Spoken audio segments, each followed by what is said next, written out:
여러분 안녕하세요. 김정호입니다. 정보의 홍수 속 정말 알아야 하고 꼭 공부해야 하는 경제 이야기, 그것을 들려드리고자 저와 함께하는 멤버십 경제스쿨을 론칭했습니다. 정보가 곧 돈입니다. 정보는 돈이 되죠.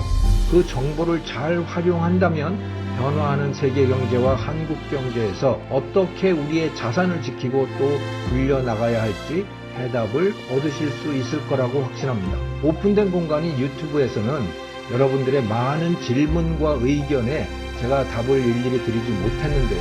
저와 함께 소통하는 유일한 이곳 김정호 교수와 함께하는 멤버십 경제스쿨에서 여러분들과 가까이 소통하고 또 단독으로 공개하는 컨텐츠를 통해 여러분들과 함께 하겠습니다. 네, 여러분 안녕하세요. 오늘 암호화폐 이야기입니다. 비트코인 가격 엄청나게 뛰었더군요. 1비트코인당 1억을 넘어갔습니다. 코로나 이전에, 즉 2020년 초에 보면 이 그래프에서도 보실 수 있듯이 5,000달러였어요. 1비트코인당. 그런데 이게 2021년 10월이 되면 이게 6만 달러까지 뛰잖아요. 이게 무슨 일이 있었냐면 이때 미국 연준을 비롯한 세계 중앙은행들이 돈을 마구 풀어내기 시작했죠. 그래서 금리를 0.25%까지 떨어뜨리고, 유럽 중앙은행 같으면 마이너스 금리로 가고 막 이런 식으로 됐잖아요. 돈이 무한정 풀려나가니까 비트코인 값이 엄청나게 뛰기 시작한 거예요. 그래서 5,000달러에서 6만 달러까지 올라갔다가, 그러다가 미국 연준이 금리를 0.25%에서 쫙 올려서 5.5%까지 올렸잖아요. 그렇게 되니까 이 비트코인 가격이 추락을 하기 시작했습니다. 그래서 2022년 11월에는 16,000달러까지 떨어지게 된 거예요. 4분의 1로 떨어진 거죠. 6만 달러에서 16,000달러로. 그러다가 다시 금리가 좀 떨어질 것 같다, 이런 예상들이 생겨나고, 거기에다가 미국 금융당국이 ETF로 비트코인을 포함시키는 것을 허용할지도 모르겠다라고 하는 예상들이 생겨나가면서 이렇게 되면 공식 부문에서도 비트코인을 인정을 하는 것 아닌가 하면서 수요가 늘어나기 시작했고, 그래서 다시 7만 달러로 올라가게 된 거예요. 그러니까 이렇게 값이 들쭉날쭉 널뛰기를 하다 보니 코로나 이전에 비트코인을 사둔 사람들은 최소 14배의 이득을 보게 된 겁니다. 16,000달러 때 사둔 사람은 지금 한 6배의 이득을 봤을 것이고요. 그런데 그게 아니고 6만 달러에서 비트코인을 산 사람은 16,000달러까지 떨어졌을 때 그야말로 쪽박을 차게 된 거죠. 그러니까 이게 그야말로 널뛰기인 겁니다, 이게. 자, 암호화폐라고 하는 게 도대체 뭘까요? 이거는 누군가 암호를 풀어야 시스템이 작동하는 이 자산 거래 시스템이라고 이해를 하시면 되는 거죠. 이 비트코인이라고 하는 거에서 처음으로 시작이 됐죠. 2008년에 사토시 나카모토라고 하는 사람일 거예요. 아마도 외계인은 아니겠죠. 누군지는 모릅니다만은 이 사토시 나카모토라고 하는 사람이 논문과 소프트웨어를 이 세상에 내놓은 거예요. 그냥 세상에 공개를 한 거죠. 그래서 그럼 이게 뭐냐? 이렇게 생각하면 됩니다. 여러분, 이제 이 돈을 거래할 때 은행을 한번 생각을 해보세요. 여러분, 은행에다가 계좌를 갖고 있잖아요. 그래서 여러분이 다른 누구한테 송금을 해줬어요. 저한테 송금을 해줬다라고 생각을 해보죠. 그러면 여러분의 돈은 줄어들고 제 돈은 늘어나게 되잖아요. 그렇다는 사실을 어떻게 증명을 합니까? 그거는 당연히 은행의 중앙 컴퓨터가 그것을 다 갖고 있어서 은행이 그거를 다 기록을 하잖아요. 그러니까 그 데이터의 진실성은 바로 은행이 보장을 하고 있는 겁니다. 이게 중앙 집중식 정보 유지 검증 시스템인 거죠. 그러니까 우리는 그런 세상 속에 살아왔던 거예요. 은행이 다 모든 것을 관리하는 시스템, 거기 살아왔던 거죠. 중앙 집중식 시스템인 겁니다.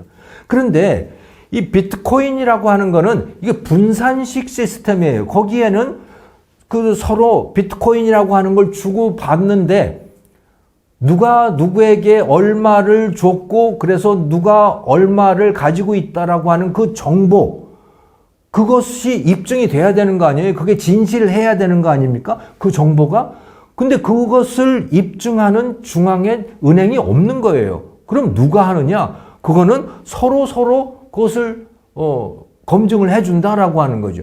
그거를 이 분산 원장 시스템이라고 하고 그 정보가 기록되는 것을 블록이라고 얘기를 하는 겁니다.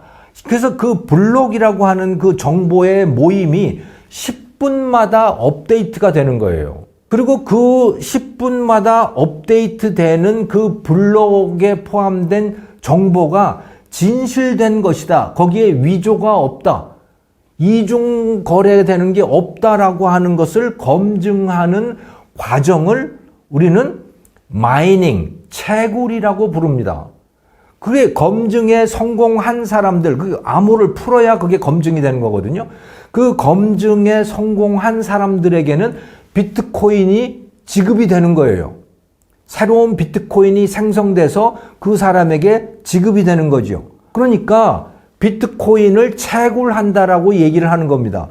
그런데 이 사토시 나카모토는 처음에 비트코인의 총량을 2100만 개로 한정을 딱 해놨어요.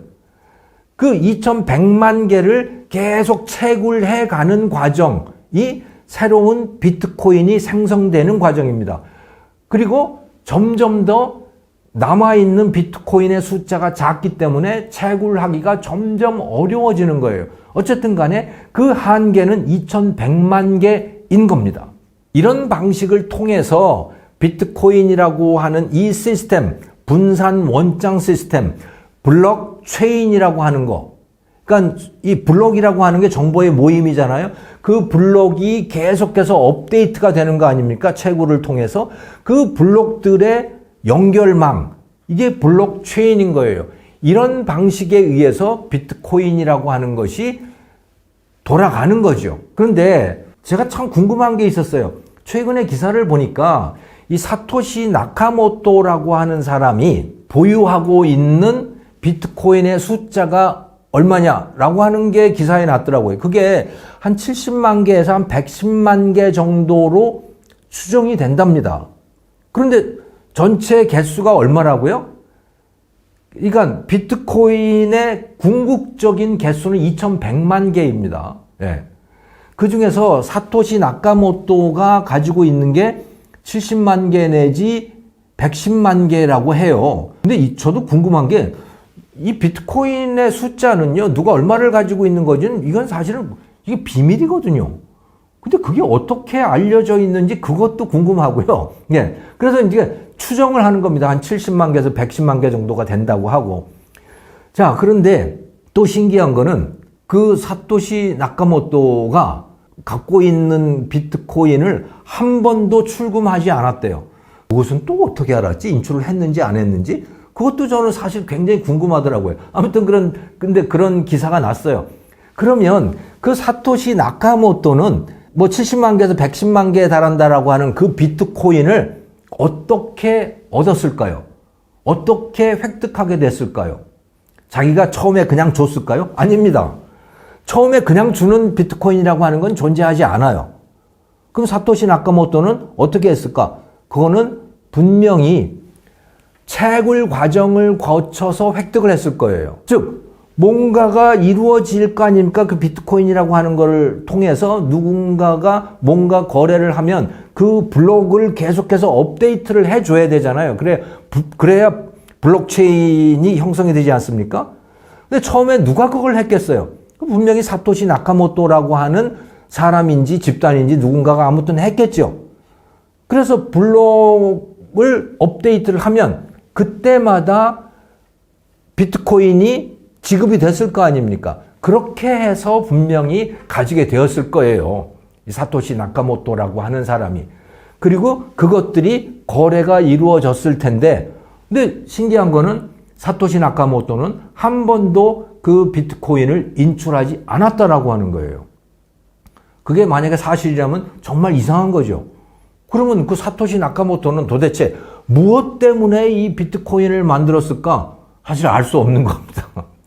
그게 누군지도 알 수 없고, 무엇 때문인지는 그건 공개를 했어요. 왜 이걸 했느냐는 공개를 한 거죠. 그럼 사토시 나카모토는 도대체 왜 이런 것을 만들었을까? 기존의 화폐에 대한 타락, 그것에 분노를 한 겁니다, 이 사람은. 또 각 개인의 돈에 대해서 정부가 일일이 다 들여다보고 그걸 통제하려고 하는 그것에 대해서도 또 분노를 한 거예요. 이게 무슨 얘기냐? 자, 생각을 해보십시오. 지금 화폐가 얼마나 타락했는지를 한번 생각을 해보자 이거예요. 1945년, 그러니까 이 전 세계에 브레튼 우즈 체제라고 하는 것이 형성됐을 때 달러의 가치는 어땠었냐면 달러가 이제 기축통화가 됐잖아요. 그때부터 본격적으로. 그때 달러는 근본위제였습니다. 그래서 금 1오운스와 35달러가 서로 매칭이 됐어요. 그러니까 35달러를 가지고 오면 금 1온스를 내준다라고 하는 게 기본 원칙이었단 말이죠. 그러니까 달러의 가치는 35달러가 금 1온스하고 같은 그걸로 돼 있었던 거예요. 지금 금 1온스의 가치가 얼마입니까? 2100달러 이렇게 됐잖아요. 그러면 달러의 가치가 얼마나 추락을 한 거예요? 60분의 1로 추락을 한 겁니다. 왜 이렇게 됐을까? 사토시 나카모토는 거기에 분노를 하는 거예요. 왜 이렇게 됐을까? 이거는 중앙은행 또 이 통화 당국이 돈을 가지고 장난을 치기 때문이다라고 하는 거예요. 무슨 장난이냐? 뭐 문제만 생기면 돈 풀어서 이게 해결을 하려고 하는 거 아니냐. 그러니까 돈의 가치가 이렇게 추락을 하는 거지. 이거는 잘못된 거야. 돈이라고 하는 거는 그렇게 하면 안 되는 거야. 돈의 가치는 이렇게 뭐 문제가 생긴다고 돈 풀어서 해결하는 거 이런 거는 안 되는 거야. 그래서 돈의 모범을 보이고 싶었던 거예요. 사토시 나카모토는. 어떻게 하느냐? 그 돈의 공급량을 딱 고정을 시킨다는 거죠. 그래서 2100만 달러로 고정을 시키는 겁니다. 딱 고정을 시켜버린 거예요. 더 이상 아무리 무슨 문제가 생긴다고 하더라도 돈은 더 이상 찍어낼 수 없는 거야 라고 하는 그런 시스템을 만들어낸 거예요. 그게 바로 비트코인인 거죠. 돈 가지고 정부가 장난질을 못 치게 만들겠다라고 하는 거. 그게 굉장히 큰 비트코인의 창설 이유라고 할까요? 그렇게 이해할 수가 있습니다. 또 다른 하나는 뭐냐면 정부가 들여다보지 못하게 하겠다는 거예요. 정부 네가 뭔데 내가 갖고 있는 재산을 다 들여다보려고 하는 거야? 라고 하는 거죠. 지금도 사실은 그렇잖아요. 정부가 마음만 먹으면 얼마든지 우리가 어느 정도의 재산을 갖고 있는지를 은행을 통해서 다 들여다볼 수가 있잖아요. 물론 그렇게 하려면 뭐 100% 다 하려면 법원에 영장을 가지고 와서 뭐 하긴 해야 되지만 하지만 어쨌든 기술적으로는 다 들여다볼 수 있는 거예요.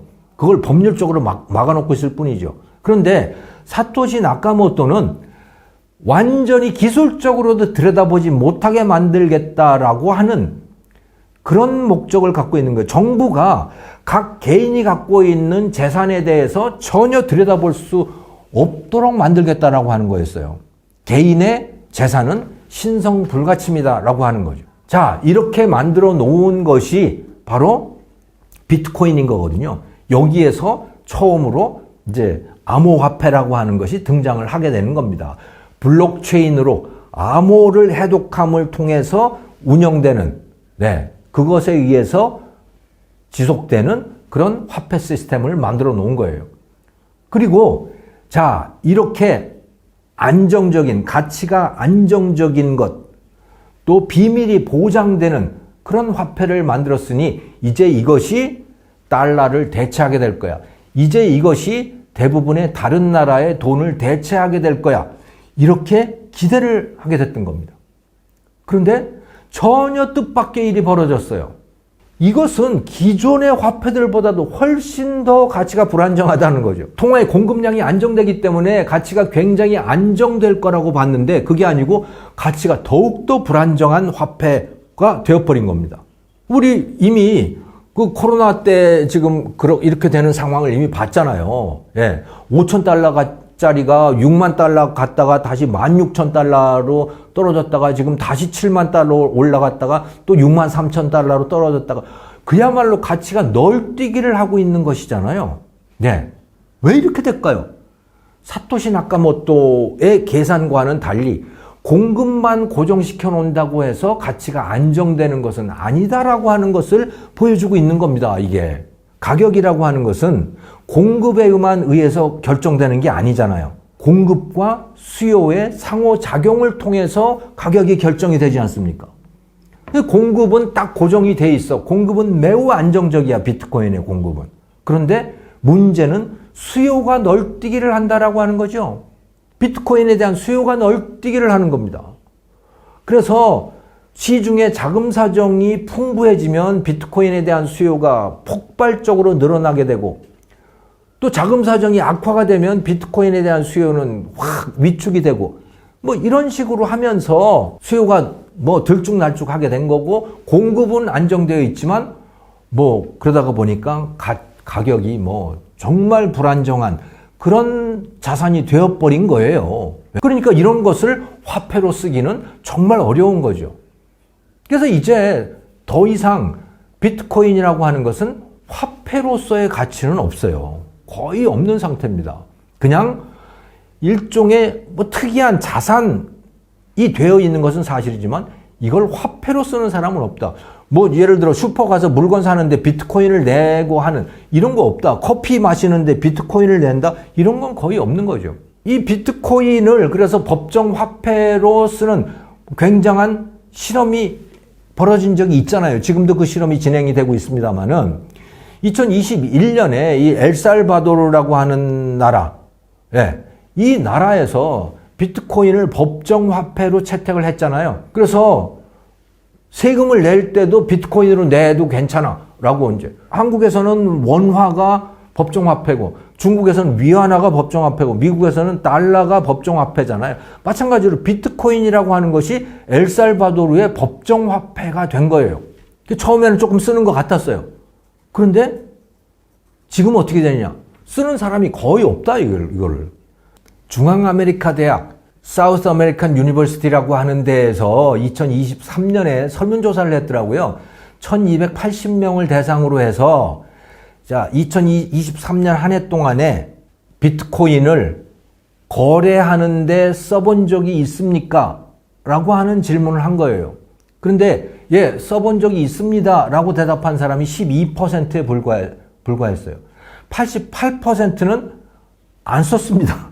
쓰고 싶지 않습니다. 이런 대답을 한 거예요. 거기다가 심지어 송금을 하는데 쓰셨습니까? 라고 답한 사람은 1%밖에 없더라고요. 그러니까 뭐 거래하는데 약간 쓰고 송금하는 데는 거의 쓰지 않았다. 그러니까 대부분 쓰지 않았다는 거예요. 이게 법정 화폐임에도 그렇다는 거죠.